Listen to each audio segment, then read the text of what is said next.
Kalian tahu nggak sih rahasia paling gila soal diabetes? Banyak banget orang yang umur 20 sampai 30-an ngerasa hidupnya sehat, nggak minum manis, tapi pas dicek gula darahnya ancur-ancuran. Selamat datang di Gagal Sarjana Diabetes, tempat di mana kita bakal bongkar hal gila tentang gula darah tanpa basa-basi. Bareng aku Luis Vigo, hari ini kita kedatangan orang dalam yang sudah katam banget di dunia pahitnya seputar diabetes. Langsung saja kita sambut Dr. Angelia Kristiani. Halo, halo Halo, halo. Luis. Oke, Dok, pertama-tama terima kasih dulu dokter udah meluangkan waktunya untuk ngobrol sama kita nih tentang di dunia diabetes. Dan hari ini kita juga bakal kupas tuntas semuanya ya dok, biar teman-teman yang nonton tuh juga ngerti harapannya supaya bisa terhindar dari diabetes. Betul. Oke, sebelumnya dokter bisa perkenalkan diri terlebih dahulu. Oke. Halo teman-teman semua, perkenalkan. Nama saya Dr. Angelia Kristiani. Saya sudah menjadi dokter kurang lebih selama 10 tahun dan sekarang pekerjaan saya praktek pribadi dan juga home care khususnya untuk pasien dewasa dan lansia. Saya juga memberikan edukasi tipis-tipis di TikTok, IG dan juga sekarang kan lagi musimnya thread nih. Ya. Ya. Oke, oke dok, boleh nggak sih diceritain nih biasanya untuk range umurnya di angka berapa sih dok yang terkena penyakit diabetes ini? Oke, untuk diabetes sebenarnya kalau zaman dulu waktu saya kuliah, itu tuh banyaknya tuh kita taunya dewasa, lansia gitu Oke, kan. Kebanyakan lansia lah ya, oke, usia 50, 60 tahunan tuh baru terkena diabetes ini. Tapi begitu kita praktek, terjun di lapangan langsung, ternyata tuh makin sekarang ya, mungkin akibat pola makan, minuman manis-manis, boba, kopi. hmm, Luis minum manis nggak nih? minum tapi sedikit. Oh iya, itu ternyata yang saya dapetin di praktek itu banyak dewasa muda usia 20-30 tahunan itu Oke. sudah terkena diabetes gitu. Oke, berarti kalau misalnya yang tadi dokter udah jelasin tentang anak muda juga banyak yang terkena, tapi kalau untuk kasus terberat yang pernah dokter tangani itu seperti apa ya, Dok? Nah, kalau untuk kasus terberatnya, karena kan saya juga home care ya, jadi memang saya pernah dapat pasiennya itu lansia, usianya sekitar ya 70 tahunan. Nah, saya diminta datang untuk lihat kaki diabetes. Kamu pernah dengar nggak kaki diabetes? Pernah? Nah, jadi kaki diabetes itu kan ada luka ya di Betul. kakinya. Itu saya masih ingat banget stage-nya itu stage 4. Jadi stage itu kaki diabetes itu ada beberapa stage tuh Luis. Cuman stage 4 ini sudah cukup parah lah, stage termaksimalnya tuh 5. Jadi 4 ini udah ada gangren atau ada jaringan yang matinya. Nah, mungkin kok bisa ya sampai separah itu? Jadi kan saya melakukan anamnesis kan. Nah, ternyata didapatkan si oma-oma ini sudah lama banget kena diabetes, bahkan lebih dari 5 tahun dan tidak terkontrol. Gitu, jadi sampai kena kaki diabetes. Nah, jadi saya coba rawat kan, kurang lebih saya pegang 1-2 bulan, tapi mungkin karena stadiumnya sudah 4, jadi kita tuh untuk penyembuhannya juga lamban ya. Akhirnya saya memutuskan untuk rujuk ke spesialis, untuk konsultasi lebih dalam kan. Nah, ternyata waktu saya follow up, si oma ini harus diamputasi.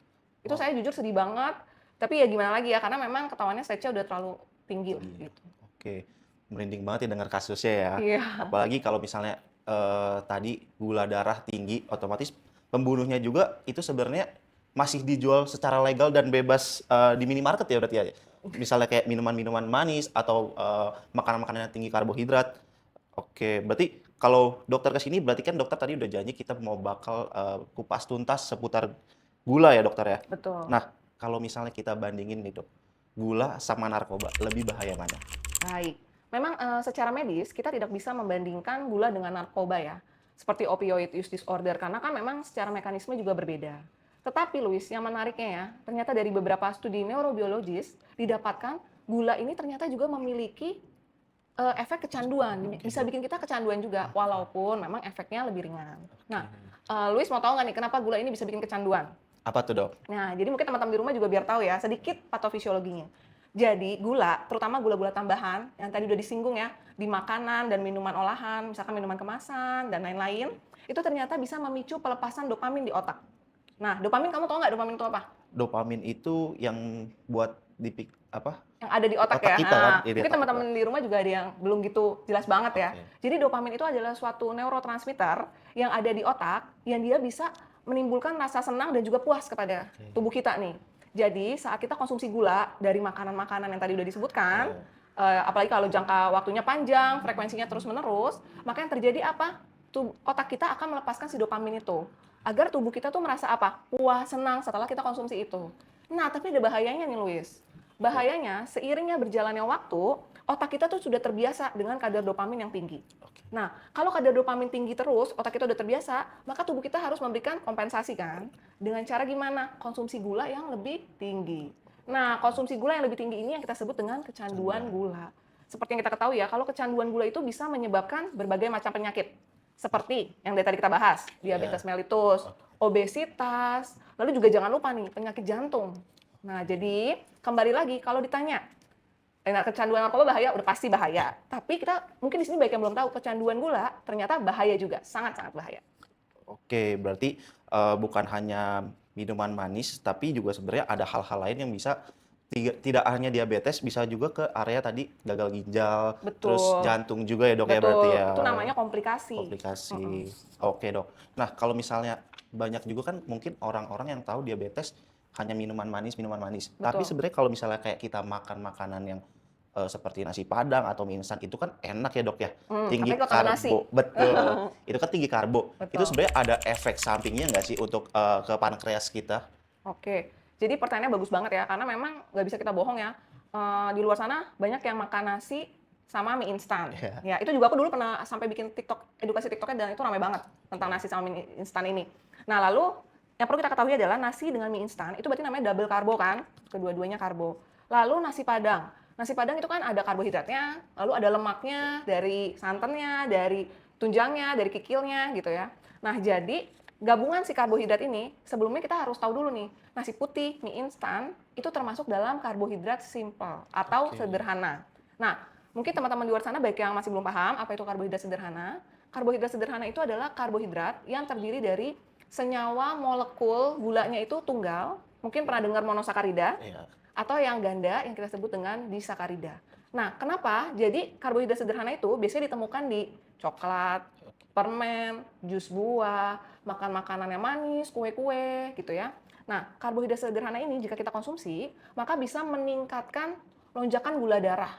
Kok bisa gitu kan? Karena karbohidrat sederhana ini mudah diserap dan dicerna oleh tubuh. Jadi terjadinya lonjakan gula darah. Nah, itu dia. Setelah kita cerita tentang karbohidrat sederhana, kan tadi pertanyaannya Meresap ke pankreas atau enggak iya. kan? Nah, jadi kalau kita sering makan double karbo, kita suka makan konsumsi karbohidrat sederhana yang tadi udah aku jelasin beberapa itu ya. Itu bahayanya gimana? Ini sedikit masuk ke patofisiologi ya, tapi aku bikin ringkas biar teman-teman di rumah juga ada bayangan. Jadi kita bayangin ya, Luis ceritanya. Luis Oke. konsumsi nasi dengan mie instan. Habis itu tambah minumnya es teh manis, Oke. ya kan? Itu semua karbohidrat sederhana, teman-teman.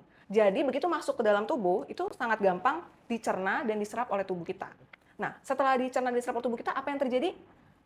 Gula darah kita akan melonjak. Nah, kalau gula darah kita melonjak, yang terjadi pankreas itu akan mengeluarkan insulin dalam jumlah yang besar karena tadi kan makannya banyak banget ya. Bayangin kalau itu hari ini Luis makan nasi mie instan dengan teh manis, besoknya gitu lagi. Jadinya kan berulang tuh, lonjakan gula darahnya berulang, pankreas mengeluarkan insulin berulang. Nah, lama-kelamaan menyebabkan sel-sel tubuh menjadi kurang sensitif lagi atau bahkan tidak sensitif. Itu yang kita sebut sebagai resistensi insulin. Nah, kalau sudah sampai ke resistensi insulin ya teman-teman, yang terjadi adalah si pankreas kita itu dipaksa kerja. Jadi kerja rodi, kerja keras, kerja lembur ya. Kalau orang dipaksa kerja, apa yang terjadi? Kecapean, kelelahan. Nah, betul. Begitu juga dengan pankreas. Yang terjadi adalah kecapean, merasa lelah. Lama-kelamaan sel beta pankreasnya menjadi rusak. Jadi apakah konsumsi nasi dengan mie instan atau nasi Padang itu langsung bikin pankreasnya rusak? Jawabannya enggak.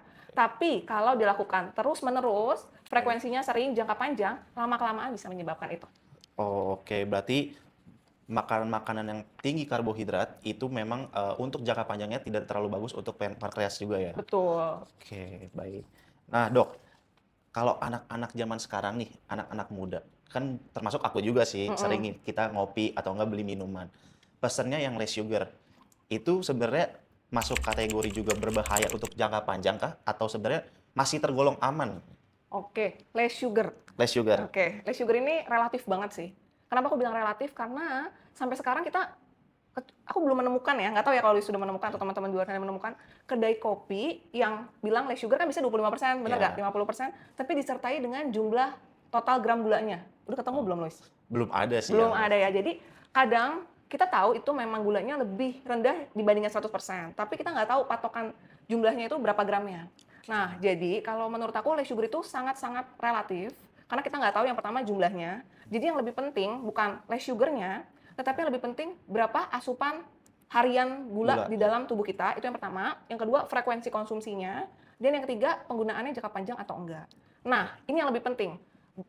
Luis tahu nggak berapa sih maksimal gula yang harus kita konsumsi dalam satu hari ya, bukan satu kali minum? Kurang tahu sih dok. Kurang tahu ya, mungkin teman-teman semuanya juga kurang tahu. Itu kita disarankan konsumsi gulanya itu 25 gram atau setara dengan 6 sendok teh. Itu bukan untuk satu kali minum ya, tapi untuk satu hari. Itu yang terbaik untuk mencegah terjadinya diabetes.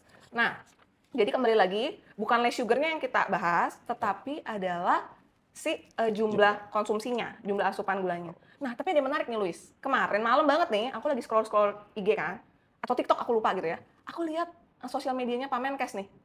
Nah, Pak Menkes di situ megang minuman ya. Terus beliau bilang, sekarang selanjutnya ke depannya saya akan memasangkan nutri level pada tiap minuman.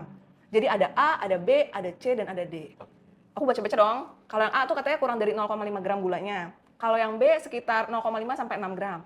Kalau yang C 6 sampai 12,5 gram. Kalau yang D lebih dari sama dengan 12,5 gram. Nah, mungkin dari situ kita bisa digunakan sebagai patokan kita juga nanti ke depannya. Bagus banget sih menurut aku idenya Pak Menkes ini. Oke, berarti misalnya kalau kita minum minuman yang kopi misalnya, less sugar, tapi kita minumnya 3 gelas sehari, itu ya sama aja ya dok ya berarti betul. ya? Karena udah kita nggak tahu jumlah gulanya, Iya. ditambah 3 kali lagi. Itu udah pasti lebih, udah Iya, lewat dari biasanya batas sih harusnya sekarang. lewat ya. Oke. Nah, terus dok, juga kan sekarang banyak orang nih, apalagi yang mungkin rutin olahraga kali ya, itu tuh mereka tuh diet atau ubah pola makan itu dari yang makan makanan berat, itu ke jus. Jus Baik. buah yang mungkin jus buah alami gitu ya. Mm-mm. Itu termasuk bisa nggak sih dok seperti itu gitu? Oke. Baik juga nih di praktek ditanyain, dok saya lagi diet, full, saya nggak makan nasi dok gitu. Tapi saya full minum jus buah. Hah? Aku kadang kaget juga ya. Eh, Mungkin kadang pikirnya kan jus buah, isinya buah-buah alami. Nggak ada gulanya, aman dong ya. Nah ternyata yang tadi aku ngomong di depan, kalian tahu nggak, jus buah itu kan cairan ya, udah liquid di dalam gelas kan. Ternyata jus buah itu termasuk karbohidrat sederhana. Kenapa? Karena si buah itu kehilangan seratnya kan akibat di jus. Nah justru padahal serat itu yang berfungsi untuk memperlambat pengosongan lambung. Kalau jus buah sudah masuk ke karbohidrat yang sederhana, berarti kan dia cepat diserap dan dicerna oleh tubuh. Bahayanya Oke. apa?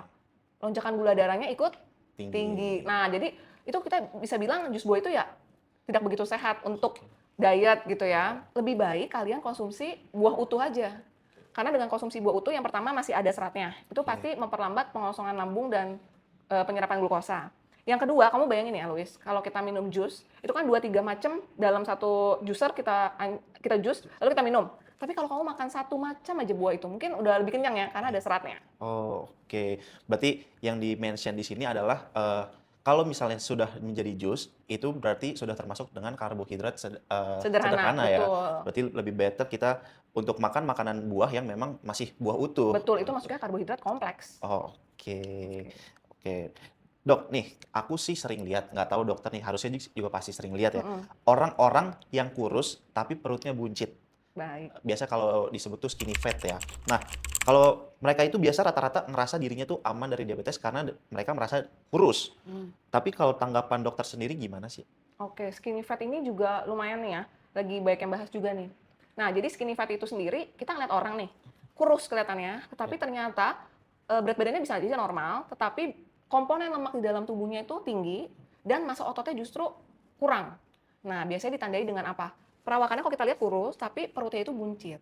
Nah, perut buncit ini yang harus diketahui nih. Perut buncit ini terdiri dari 2 macam lemak. Oke. Lemak visceral dan juga lemak subkutan. Ya. Lemak subkutan itu apa? Kan subkutan, berarti adanya di bawah kulit. Nah, lemak subkutan itu adalah lemak yang gampangnya bisa kita lihat dengan mata dan juga bisa kita cubit nih, Luis. Oh, oke. Tapi, kalau lemak visceral itu adanya di dalam rongga perut. Dia itu fungsinya, kalau jumlahnya sedikit, untuk melindungi organ-organ seperti hati, lambung, usus, dan lain-lain. Tetapi, kamu bayangin, kalau lemak visceralnya banyak, jadi dia bukannya fungsinya untuk melindungi lagi, tetapi dia bisa menimbulkan berbagai macam penyakit nih. Penyakitnya apa? Yang paling gampang ya, yang pasti obesitas. Karena kemungkinan lemak visceralnya banyak, orangnya gemuk ya. Iya. Lalu yang kedua diabetes mellitus. Yang ketiga bisa penyakit jantung. Dan juga bisa fatty liver. Nah itu. Oh, oke. Berarti itu bisa bikin tubuh kita tuh kebal terhadap insulin juga ya, alias Betul. resistansi Resistensi insulin, insulin. betul. Oh, Jadi kalau pasiennya kurus tapi perutnya buncit, mhm, jangan senang dulu, belum ya tentu belum tentu. sehat. Bisa Oh, jadi memang beresiko untuk terjadinya diabetes dan penyakit-penyakit penyakit lain yang tadi lainnya. udah aku sebutin. Oke. Nah, Dok, kalau menurut aku sih, ini hal yang normal banget, tapi nggak tahu kalau menurut dokter nih ya, kalau habis makan tiba-tiba ngantuk atau enggak Oh, merasa kayak capek, lemas. Nah, itu sebenarnya apa sih, Dok, yang terjadi di dalam tubuh kita nih? oke. Itu kalau zaman sekarang mungkin ya, disebutnya food coma. Pernah dengar nggak? Belum pernah, Dok? Belum pernah ya, jadi ada yang bilang, food coma, lalu ada juga yang bilang, postprandial dip ya. Yang terjadi sebenarnya saat kita konsumsi makanan-makanan, terutama karbohidrat sederhana, Oke. ya nasi, mie instan, atau biasa kan kalau anak-anak kantoran istirahat, udah makan berat, tambah ngopi gitu Iya. kan. Nah, itu yang terjadi adalah karbohidrat sederhana masuk ke dalam tubuh kita, maka, lebih mudah kan dicerna dan diserap oleh tubuh, yang menyebabkan apa? Menyebabkan lonjakan gula darah tinggi. Oke. Akibat dari lonjakan gula darah yang tinggi, pankreas akan melepaskan insulin dalam jumlah yang banyak. Nah, sehingga apa yang terjadi? Gula darah yang tadinya tinggi akibat kita makan karbohidrat sederhana, adanya insulin kan dia akan turun. Nah, gula darah yang dari tinggi ini menjadi turun, ini yang menyebabkan biasanya tubuh tuh menjadi lemas gitu, menjadi ngantuk. Selain itu juga karena aliran darah, habis kita makan kan, aliran darahnya masuk ke dalam sistem pencernaan. Nah, itu sih. Oke, berarti memang karena, terjadinya lonjakan gula itu sendiri ya, Dok, ya? Betul, lalu insulinnya Enak. keluar. Oke. Jadinya, gula darah yang tadi tinggi langsung zet turun, kita Turun. jadi lemes deh, Oh, ngantuk. oke. Nah, temen-temen, yang nonton ini juga mungkin banyak juga nih pasti yang masih muda, umur 20 sampai 30-an, merasa mungkin, makannya udah dijaga, olahraganya rutin, tapi stres kerjanya tinggi dan sering begadang, Dok. Nah, gula darahnya itu tetap bisa jebol atau masih dalam kategori aman sih, Dok? Nah, sebenarnya kalau kita mau lihat gula darahnya itu kita harus lakukan pemeriksaannya. Tapi Mhm. ada juga pasien aku ya, ini menarik juga ceritanya. Dia datang, orangnya sih kelihatannya berat badannya oke. Lalu juga pola makannya termasuk tergolong yang sehat ya, maksudnya makan makanannya bahkan karbohidrat kompleks, nggak suka ngemil, nggak ngopi gitu ya. Oke. Tapi olahraga juga rutin banget, main padel. Oke. Itu seminggu bisa 3-4 kali ya. Tapi kok kenapa gula darah saya kok tinggi terus ya dok? Dia masuk diabetes tuh. Saya juga bingung ya, kita cari tahu terus, akhirnya baru dia cerita, stres banget dok di kantornya, lalu lembur-lembur lah untuk mengerjakan pekerjaan. Nah, baru saya tahu, jadi dari stres dan juga ditambah sama sering begadang, itu Oke. bisa menyebabkan gula darah naik. Kenapa? Karena stres ini bisa menyebabkan pengeluaran hormon-hormon seperti hormon kortisol. Nah, jadi Luis, si kortisol ini menyebabkan peningkatan detak jantung dan juga pernafasan. Secara bersamaan, dia akan menyebabkan gula darah yang disimpan di hati, simpanan glukosa kita di hati, itu terbawa ke dalam pembuluh darah. Oke. Jadi kadar gula darah kita juga naik atau tinggi. Itu yang dari stres. Kalau yang dari begadang, ini bisa menyebabkan sensitivitas insulin kita dari sel-sel tubuh kita tuh menurun. Jadinya ya kadar gula darah tinggi Tinggi. juga. Oh, oke, berarti memang dari stres, begadang juga itu berpengaruh juga terhadap gula darah berarti ya, Dok, ya? Berpengaruh banget. Maka daripada itu kalau kita, kayak saya dokter ya, untuk edukasi pasien, terutama pasien, yang masih muda, yang jam kerjanya tuh atau kerjaannya tuh berat banget, kita selalu edukasi untuk nggak hanya pola makannya kita benerin, nggak hanya aktivitas fisiknya, tetapi kelola stres itu nomor satu dan juga jangan begadang. Ya memang kalau tuntutan pekerjaannya nggak bisa ngomong ya, kayak dokter kan juga kita dijaga malam. Cuman gimana caranya itu tetap harus kita siasati agar gula darahnya tuh nggak, apa istilahnya tadi, jebol. Jebol. Gula darahnya tinggi gitu. Oke, tadi kan kita udah bahas yang anak mudanya nih, Dok, umur Iya, 20-30. Sekarang umur 30 sampai 40. Itu baik. kan otomatis, untuk metabolisme tubuhnya sudah menurun ya, Dok, ya? Hmm. Mungkin merasa berat badannya stuck atau bahkan berat badannya menurun. Padahal, olahraga, tapi apa sih hubungannya sih, Dok, sama resistensi insulin? Baik, jadi kalau usia 30 sampai 40 tahun, itu kan saya juga usia segitu tuh rentangnya tuh. Nah, berat badannya bisa stuck, betul bisa. Tetapi apakah selalu ada hubungan dengan resistensi insulin? Mhm. Jawabannya bisa iya, bisa tidak. Nah, kita bahas ya, ada dua macam nih. Oke. Yang bisa iya, tergantung dulu dari pola hidup dia sebelumnya.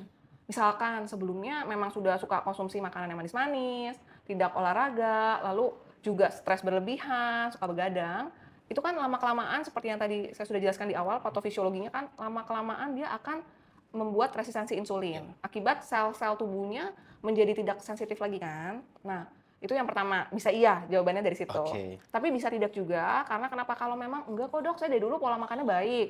Saya juga olahraga. Kenapa ya? Tapi kok sekarang makan dikit jadi daging istilahnya gitu Oh, kan. iya. Kalau dulu makan gini berat badannya oke, tapi sekarang makan sama berat badannya kok naik terus. Itu memang pada usia 30 sampai 40 tahunan, yang pertama pasti aktivitas fisik cenderung menurun kan. Iya. Metabolisme juga nggak bisa bohong, pasti menurun dibandingin yang usia-usia muda. Lalu yang ketiga, dia punya sistem imun dan segala macamnya itu semua massa otot yang paling sering itu juga cenderung Menurun. menurun. Nah, hal inilah yang buat jadinya berat badannya cenderung stuck karena metabolisme dan lain-lain itu menurun. Nah, tapi yang berbahaya adalah udah metabolisme menurun, massa otot menurun, disertai dengan resistensi insulin. Ya udah berat badannya makin stuck. Tapi Luis, aku tuh punya beberapa tips loh. Apa Untuk tuh, Dok? yang seusia aku nih, dalam range 30 sampai 40 tahunan, dan dia mengalami rasanya kok berat badannya stuck ya, padahal udah diet, udah olahraga ya. Nah, jadinya diperiksa ada beberapa kebiasaan yang bikin diet dan olahraga itu jadi kurang berfungsi lah istilahnya. Ada 4 tuh ya. Apa aja tuh, Dok? Nah, yang pertama, kalori tersembunyi. Biasanya pada kita lagi diet gitu ya, kan minum kopi less sugar ini 2 kali sehari aman. Padahal kembali lagi yang tadi di awal, less sugarnya gulanya berapa dulu? Jangan-jangan udah melebihi batasan harian. Bisa juga, kamu suka kue kering nggak? Suka sih. Nah, ada nastar, cuma 3 biji lah ya Ya. nastarnya aman. Padahal 1 kalori nastar itu besar sekali. Nah, jadi kita cek apakah ada kalori tersembunyi, yang tadi kita udah sebutin itu ya. Yang kedua adalah pilihlah karbohidrat kompleks. Nah, tadi kan kita udah bahas yang sederhana tuh, Luis. Karbohidrat kompleks itu adalah kebalikannya. Karbohidrat yang tidak mudah diserap dan tidak mudah dicerna, sehingga tidak membuat kadar gula darah itu menjadi melonjak. Lonjak. Contohnya apa sih? Ya kan? Contohnya ubi, kentang, atau yang lebih modern dok, yang lebih modern gitu kan. Oatmeal, brown rice, roti gandum, buah dan sayur. Nah, itu jadi tidak terjadi lonjakan gula darah. Lalu yang ketiga, banyak teman-teman itu yang salah ya waktu ngobrol, itu karena melakukan diet yang ekstrim. Jadi tidak makan sama sekali atau makan hanya jus buah yang tadi ditanyakan ya. Padahal kita tetap harus makan, tetapi kita perbaharui lah ya, dibenarkan dikoreksi. Nah, jadi untuk makan itu aku punya ada namanya 3J. J-nya itu adalah jenis, jadi yang karbohidrat kompleks tadi. Yang kedua itu adalah jumlah. Jumlahnya, lu tau nggak ada piring? Piringnya itu di toko orange tuh ya banyak yang jual ya. Aku kalau jelasin ke pasien juga suka kasih itu.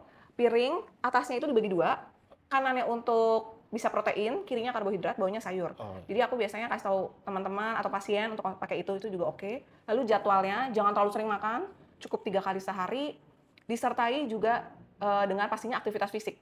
Nah, aktivitas fisiknya kita kadang tuh kan orang cuman kardio ya. Kardio itu nggak salah untuk membakar lemak, tetapi kita usia 30 sampai 40 tahunan massa otot kan cenderung turun. Kita harus angkat berat untuk meningkatkan massa otot sehingga metabolismenya juga cenderung meningkat. Nah, oh ya tadi diet ekstrim. Diet ekstrim itu kita tidak sarankan karena buat tubuh kita tuh jadi survival mode, kecapean sehingga metabolisme kita turun. Akibat yang terjadi apa? Hormon-hormon lapar jadi naik. Nanti makannya jadi lebih banyak. Nah, gitu. Jadi semoga bermanfaat untuk teman-teman yang usia 30 sampai 40 tahunan. Berarti biar amannya mungkin kalau misalnya mau menurunkan berat badan usia segitu sangat bisa, tapi tidak yang ekstrim berarti untuk turunnya ya, Betul, pelan-pelan justru aja. malah jangan ekstrim. Oke. Dietnya lebih baik yang pelan-pelan, tetapi hasilnya kelihatan gitu, walaupun memang agak lamban ya. Iya. Pelan-pelan tapi konsisten. Ya. Betul, betul. Oke. Nah, juga ada beberapa cerita yang aku baca nih, Dok. Orang cenderung cek gula darah itu hasilnya normal. Terus ngerasa dia bebas makan apa aja seharian.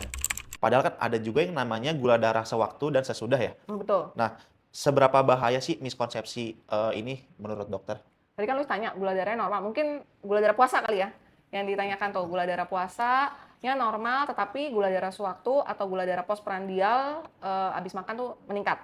Nah, jadi kita, ini sering juga nih, Luis, jadi orang, kan kita bisa periksa sendiri, atau kita ke lab ya, itu periksa gula darah puasa. Kalau gula darah puasanya normal, tetapi waktu diperiksakan gula darah sewaktu atau gula darah postprandialnya itu tinggi, maka ini tetap harus hati-hati. Itu yang kita sebut dengan postprandial hiperglikemi. Jadi ya, jadi gula darah puasa normal, tetapi setelah makan atau sewaktunya tinggi gitu. Nah, postprandial hiperglikemik ini merupakan fase awal dari diabetes mellitus tipe 2. Jadi kita juga harus perlu tahu bahwa gula darah ini bisa meningkat dalam keadaan apa. Yang pertama, setelah makan pasti kan. Yang kedua, saat stres. Yang ketiga, bisa juga saat kita sering begadang. Nah, daripada itu, yang harus kita lakukan adalah apa? Kita, kalau gula darah puasanya udah normal, kita harus tetap lakukan konsultasi. Tanya, dok ini kira-kira lanjutannya apa ya, mau periksa apa lagi nih saya? Nah, ya, harus dipastikan ke dokter itu. Lalu beberapa guideline diabetes mellitus, kayak Perkeni, ya, itu juga mengatakan bahwa kita memeriksa tidak hanya dari gula darah puasa, tapi ada dari namanya TTGO, tes toleransi glukosa oral. Ada juga dari HbA1c gitu. Jadi kalau gula darah puasanya normal, jangan seneng dulu. Iya. Tapi kita harus konsultasi ke dokter, cek lagi. Apalagi kalau sudah ada gejala ya. Oke. Gitu. Berarti yang harus kita garis bawahi di sini ya dok ya, kalau kita ngecek gula darah kita normal atau dalam kategori aman, bukan berarti kita bisa bebas makan apa aja dong ya dok ya. Iya betul, gula darah puasa ya. Mm-mm. Atau ya kebalikannya, pokoknya kita periksa bisa beberapa macam dan itu tapi harus dikonsultasikan dulu ke dokter. Nanti dokter yang menentukan ini aman, periksa yang ini gitu. Oke. Nah dok, ini kan kalau bisa dibilang diabetes ini ada juga yang bilang kalau ini penyakit keturunan ya dok ya. Betul. Kalau punya orang tua atau nenek. Nah sebenarnya seberapa besar sih peluang genetik ini bisa turun ke kita misalnya buat terkena penyakit diabetes atau enggak gimana caranya bisa untuk memutuskan rantai genetik ini dok? Oke. Jadi kita ngomong genetik, betul banget, diabetes itu bisa menurun ya atau diturunkan secara genetik. Nah, untuk tanya persentasenya ya memang ada beberapa literatur mengatakan kalau satu orang tuanya terkena diabetes, kemungkinan si anak akan terkena diabetes itu di kisaran 30-40%, cukup besar ya. Yang kedua, kalau kedua orang tua yang kena diabetes, anaknya bisa terkena 50-70%. Nah, tapi apakah 100% kalau orang tuanya kena, anaknya pasti kena? Jawabannya adalah tidak. Bahkan WHO mengatakan dengan modifikasi lifestyle, modifikasi gaya hidup, kita bisa mengalahkan si genetik ini. Jadi buat yang anak-anak di luar sana yang ngerasa, orang tua aku DM, aku pasti DM lah, udah aja lah, konsumsi gula lah, minum-minuman yang hype lah ya, itu jangan dilakukan. Justru dengan modifikasi gaya hidup, kalian bisa aja nggak terkena. Nah itu, lalu tadi pertanyaannya gimana cara memutus rantainya? Iya. Atau ini berarti kita lebih ke cara mencegahnya ya. Yang pasti nomor satu adalah dari pola makan dulu, kita harus koreksi pola makannya ya. Jadi kalau udah makan karbohidrat, yang tadi aku udah jelasin 3J itu, inget nggak? Ingat. Apa aja? Tadi jumlahnya, Betul. terus jenisnya, Betul. sama satu lagi jadwal. Iya, jadwal, Ya. betul. Nah, semoga teman-teman di sana juga menyimak nih kayak Luis ya. Iya. Jadi dari yang pertama dari konsumsinya 3J tadi yang udah aku jelasin. Pilihan-pilihan makanannya. Nah, selain itu yang kedua adalah olahraga. Jadi olahraganya itu kita bukan asal-asal olahraga, tapi diusahakan satu hari itu paling tidak 30 menit olahraga. Aduh dok, nggak bisa, saya kerja dok, office hour dan lain, bisa malamnya. Nggak bisa dok, lembur ya. Paling tidak, satu minggu itu 3-4 kali lah, minimal ya. Nah yang ketiga, pasti stres. Stres ya memang ya, kuliah stres, sekolah stres, kerja apalagi, nikah stres, semua stres kan. Tapi kita harus bisa kelola stres itu agar jangan sampai berlebih yang bisa nanti meningkatkan gula darah. Nah yang keempat, tadi apa? Yang harus kita ingat selain udah jaga makan, olahraga, stres, jangan begadang. Karena biasanya anak-anak muda nih ya, scroll TikTok sampai malam ya, itu tuh jangan deh. Nah ini nomor 5 yang paling penting menurut saya, apalagi kalau kamu tahu udah punya orang tua dengan diabetes, itu kalian harus rutin melakukan pemeriksaan atau medical check up ya, nggak begitu mahal sih untuk kadar gula darah ya, bisa dimulai dari gula darah puasa dulu, nanti kalau hasilnya bagus bisa konsultasi ke dokter atau diulang lagi 3-6 bulan gitu ya. Nanti dari dokter gimana, tapi kalau udah ada gejala, itu udah harus ke dokter walaupun hasil gula darah puasanya bagus, gitu. Jadi pemeriksaan itu adalah kunci. Gitu. Oke, berarti buat teman-teman di luar sana yang mungkin orang tuanya atau punya genetik terhadap penyakit gula darah, Betul. itu bisa diatasi dengan 5 cara yang tadi sudah dokter jelaskan ya. Oke. Nah dok, kalau untuk diabetes sendiri kan bisa dibilang dalam kategori sebagai, atau ada sebutannya sebagai silent killer. Betul. Nah, biasanya organ mana sih yang diam-diam ini nih di dalam tubuh kita tiba-tiba rusak fungsinya kalau misalnya kalau kita tuh gula darahnya tinggi terus gitu. Baik. Kalau kita ngomongin organ ya pasti si pankreas yang tadi kita udah jelasin di awal ya. Karena kan gula darah yang tinggi tidak terkontrol, nanti pankreasnya lama-kelamaan rusak.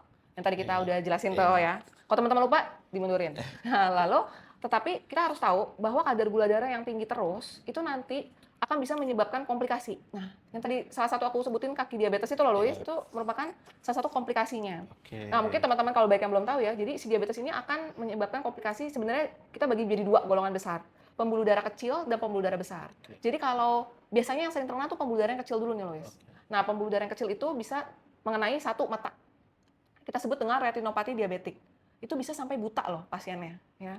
Yang kedua, ginjal. Ini mungkin cukup banyak yang tahu ya, karena sering di TikTok kan orang yang cuci darah itu suka masukin ya. Jadi pembuluh darah di ginjal mengalami kerusakan yang menyebabkan kerusakan si glomerulusnya, itu kita sebut dengan nefropati diabetik, yang lama-kelamaan itu harus cuci darah. Atau ada yang juga bilang cuci ginjal, padahal tepatnya cuci darah. Lalu yang ketiga itu saraf.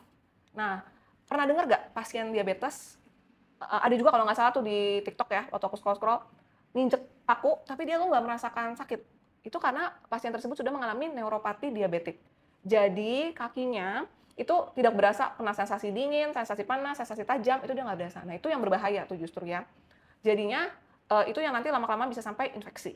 Nah, itu pembuluh darah yang kecil. Sekarang kalau pembuluh darah yang besar, itu tadi udah serem kan dengarnya. Ini lebih serem lagi. Otak bisa ke stroke. Lalu jantung bisa ke aterosklerosis. Lalu ke ekstremitas itu nanti dia bisa terkena penyakit pembuluh darah perifer.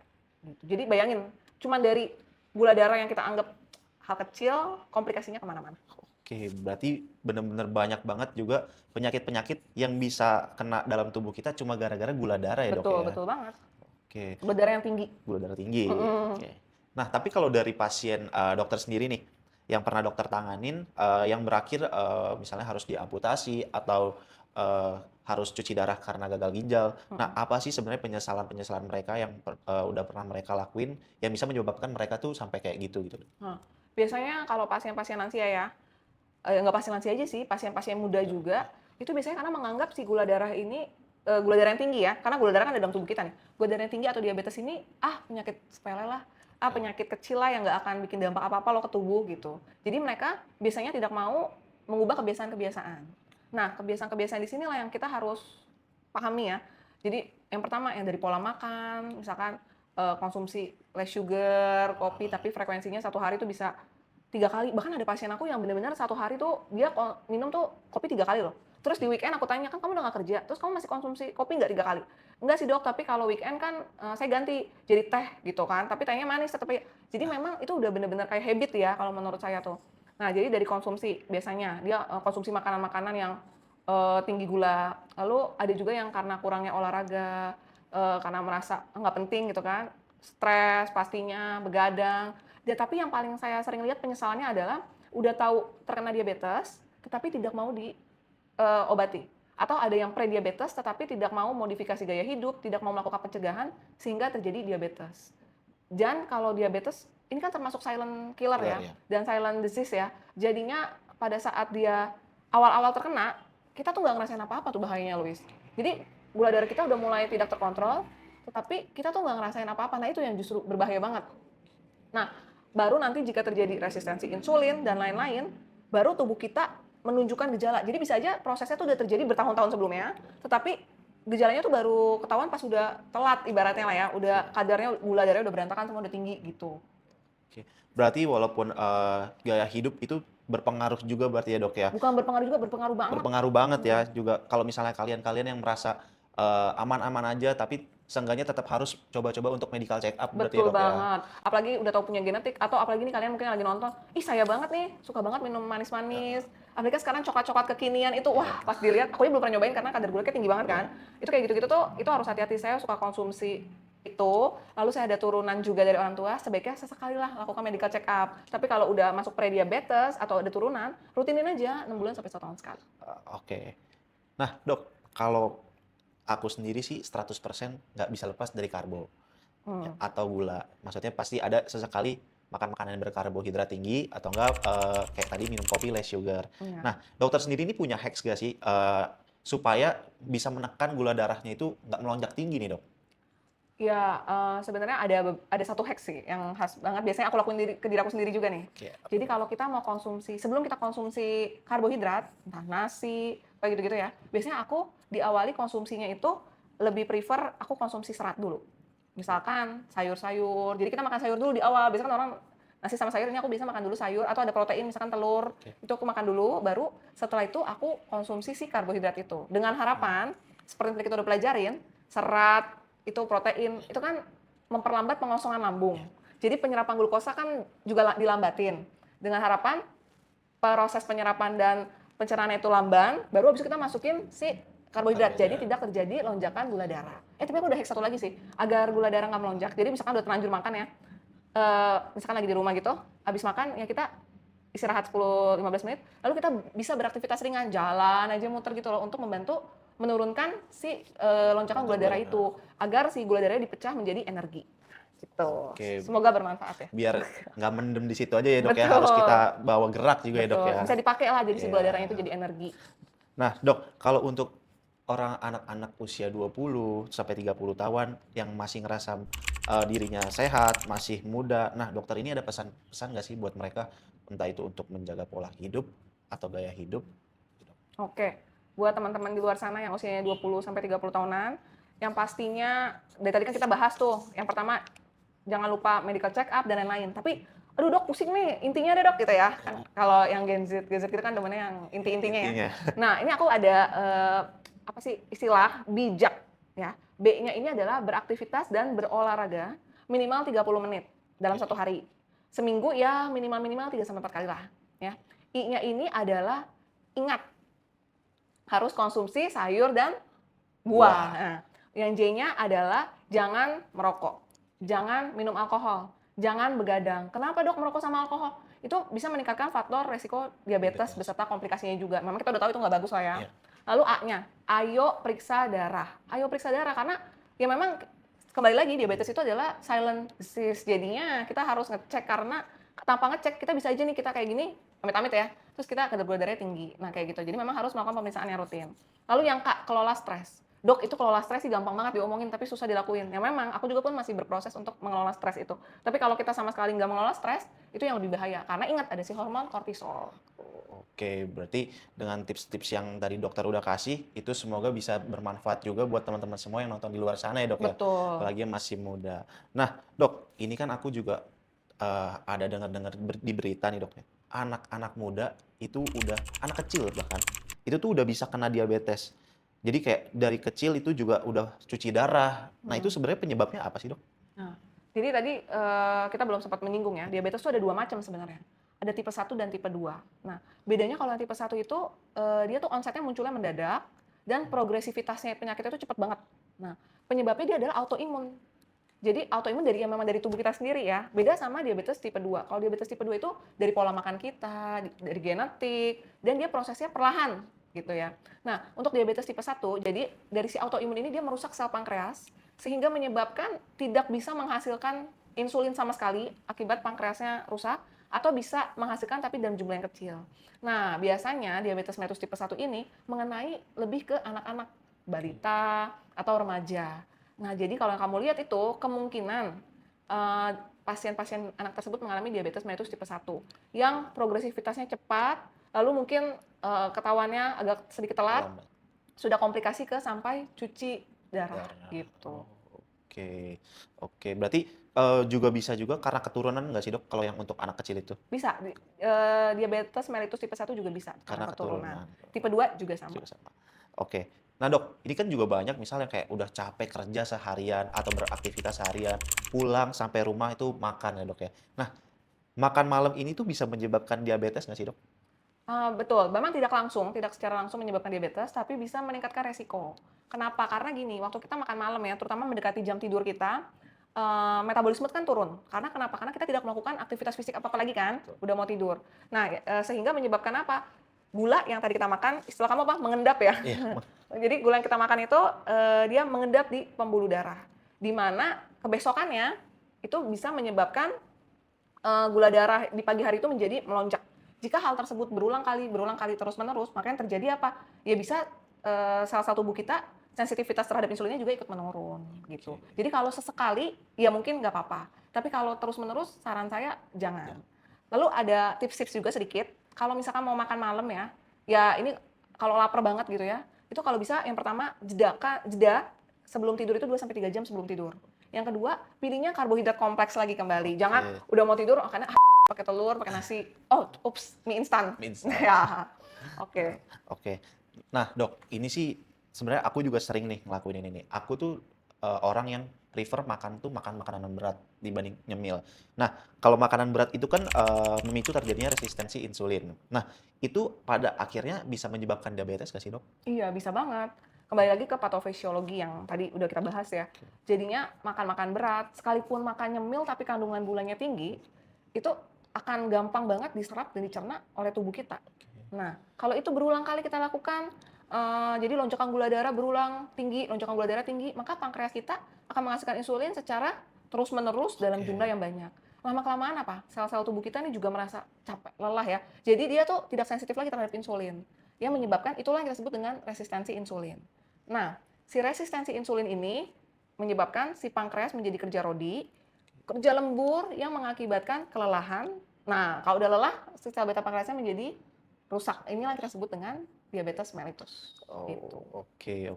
Berarti jumlah makanan banyak, tapi memang jumlah karbohidratnya tinggi juga, itu memang menyebabkan diabetes itu juga sangat tinggi ya dok ya? Betul, beresiko, tapi ingat, jadi jumlah kita makan karbohidratnya tinggi, berarti kan si gula loncoknya tinggi, insulin Oke. keluarnya lebih banyak, itu yang sebenarnya bikin lama-lama bikin resistensi insulin.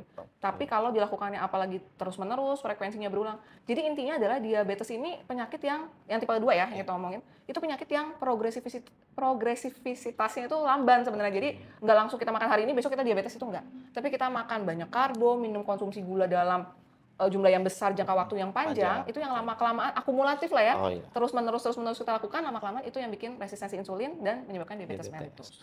Oke dok, kita masuk ke pertanyaan terakhirnya ya dok ya. Oke. Nih, kapan sih seseorang itu bisa dikatakan dalam kategori pradiabetes? Dan secepat apa dari pradiabetes tersebut bisa berubah menjadi diabetes dok? Oke, bagus ya pertanyaannya ya. Jadi mungkin nanti yang di luar sana ngecek darah, ih saya prediabetes, apa sih yang masih saya lakukan gitu Iya. kan. Nah jadi pada pasien-pasien prediabetes, itu nanti ketahuannya dari mana ya? Ketahuannya adalah dari periksa darah. Jadi sebenarnya kita sendiri bisa ngecek darah tuh ada 3 nanti ya, untuk pemeriksaan labnya. Yang pertama gula darah puasa. Jadi untuk prediabetes, gula darah puasanya itu dinilai 100 sampai 125. Oke. Ada juga namanya TTGO, tes toleransi glukosa oral.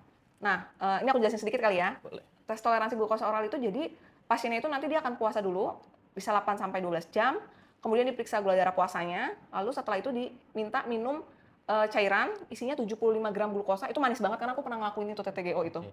Nah, itu manis banget, kita harus habiskan kan dalam waktu 5 menit. Kemudian nanti 2 jam lagi kita diperiksa berapa kadar gula darahnya. Nah, itu untuk tadi menjawab juga yang gula darah puasanya bagus, tapi gula darah postprandialnya tinggi. Tinggi Nah, ya. itu tadi untuk menjawab itu. Nah, kalau nilai TTGO-nya itu di 140 sampai 199, itu kita sudah katakan prediabetes. Jadi tadi udah ada gula darah puasa, ada TTGO ya. Ini untuk mendiagnosis prediabetes ya. Oke. Lalu yang ketiga adalah HbA1c. Kita bisa juga melihat dari HbA1c, itu nilainya di 5,7 sampai 6,4, itu sudah dikatakan prediabetes. Lalu tadi pertanyaannya, secepat apa sih berubah menjadi diabetes?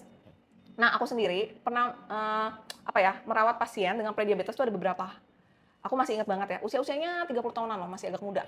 Yang pertama, pasiennya ini kooperatif banget. Prediabetes, kalau nggak salah waktu itu periksa HbA1c-nya sekitar 6,2. Lalu 1 bulan sekali datang, tapi aku tanya, kamu bisa nggak untuk modifikasi gaya hidup yang tadi aku bijak-bijak itu ya? Bisa dok, katanya. Oke, kita coba ya. 3 bulan lagi, datang, periksa lagi. Dan dalam 3 bulan awal HbA1c-nya turun, tapi masih dalam prediabetes ke-6 kalau nggak salah. Lalu 3 bulan lagi periksa lagi ya, itu sudah menjadi normal.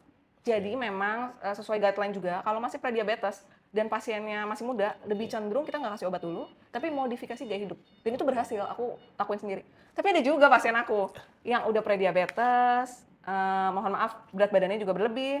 Lalu aku sarankan yang sama dengan pasien yang sebelumnya, kita coba ya, iya. Begitu datang lagi 3 bulan, lah kok ini naik ya? Misalkan tadi 6,2 jadi 6,4 gitu. Kenapa? Dok, saya nggak bisa dok. Diet begitu deh dok, susah buat saya. Ya udah, saya kasih waktu lagi 3 bulan lagi. Biasanya saya nggak langsung kasih obat ya, kalau saya melihat pasiennya masih muda gitu. Saya kasih lagi waktu ya 3 bulan lagi. Coba kamu ubah deh olahraga gimana ya? Nggak, malah naik ke diabetes. Jadi memang kita nggak bisa tahu berapa cepatnya. Tiap orang beda-beda. Ada juga pasien lansia saya yang udah 5 tahun kita jagain prediabetes, tapi karena memang udah lansia, jadi udah nggak mungkin dia untuk diet, udah nggak mungkin juga dia untuk aktivitas fisik yang berlebih ya, umurnya udah 85 tahun. Jadinya saya jagain dengan 1 obat aja yang ringan. Ya oke, puji Tuhan 5 tahun ini masih dalam kategori prediabetes saja, tidak naik jadi diabetes.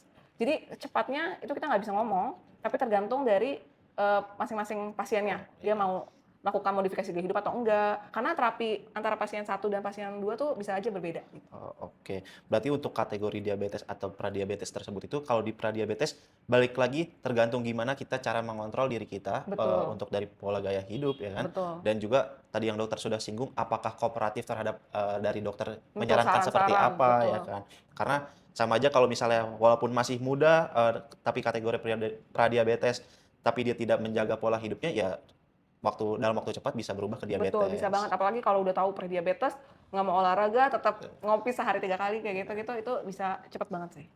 Oke. Oke deh, mungkin sudah cukup ya. Terima kasih Dokter Angelia Kristiani atas waktu dan kesempatannya. Sama-sama. Semoga video kali ini juga bisa jadi tamparan buat kita semua buat lebih melek lagi terhadap diabetes ya. Ya, Oke, thank you dok. thank you.